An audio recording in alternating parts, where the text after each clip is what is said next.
السلام علیکم۔ امید ہے آپ سب لوگ خیر خیریت سے ہوں گے۔ آج ہم نے اردو کے اگلے شاعر بہادر شاہ ظفر کے بارے میں پڑھنا ہے، اور ہمیں پتہ ہے کہ یہ مغلیہ سلطنت کے آخری بادشاہ تھے۔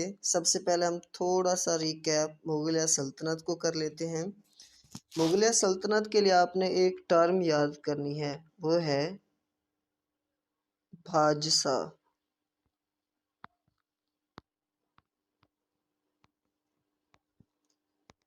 اس میں سب سے پہلے ظہیر الدین بابر کا نام آتا ہے، اور آپ کو پتہ ہونا چاہیے کہ مغلیہ سلطنت کے جو بانی تھے وہ ظہیر الدین بابر تھے، اور انہوں نے پانی پت کی پہلی جنگ 1526 میں ابراہیم لودھی کو شکست دے کر پانی پت کے مقام پر ابراہیم لودھی کو شکست دے کر لودھی سلطنت کا خاتمہ کر دیا تھا اور مغلیہ سلطنت کی بنیاد رکھی تھی۔ سب سے پہلے جو مغلیہ سلطنت کے بادشاہ تھے وہ ظہیر الدین بابر تھے۔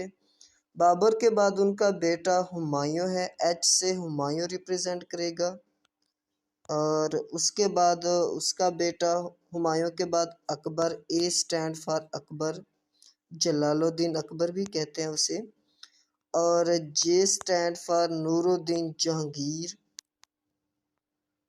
اور S stand for Shah Jahan, اور اس کے بعد آخری بادشاہ شاہ جہان کا بیٹا جو تھا وہ اورنگ زیب عالمگیر تھا۔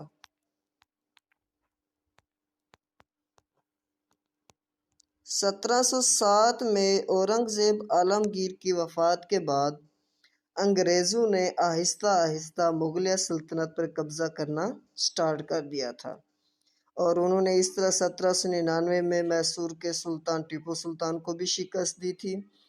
اس کے بعد 1856 میں باقاعدہ انہوں نے جنگ کا آغاز کیا، جس کی وجہ سے آہستہ آہستہ 1857 میں جنگ سٹارٹ ہو گئی تھی۔ 6 مئی 1857 کو باقاعدہ جنگ کا آغاز ہوا، اور جنگ کا آغاز میرٹھ کے شہر سے ہوا تھا۔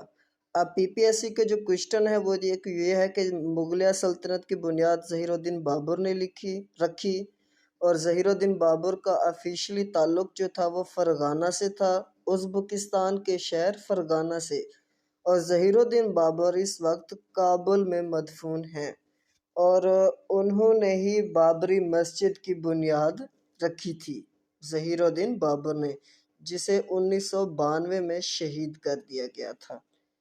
اور ظہیر الدین بابر کے بعد ہمایوں کا پیریڈ ہے، ہمایوں کے بعد اکبر، پھر جہانگیر، پھر شاہجہان، پھر اورنگ زیب عالمگیر۔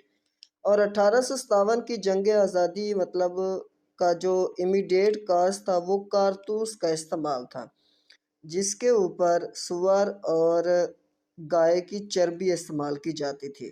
مسلمان اسے اس لیے پسند نہیں کرتے تھے چلانا کہ اس پر سور کی چربی لگی ہوتی تھی، اور ہندو اسے اس لیے پسند نہیں کرتے تھے کہ اس پر گائے کی چربی لگی ہوتی تھی۔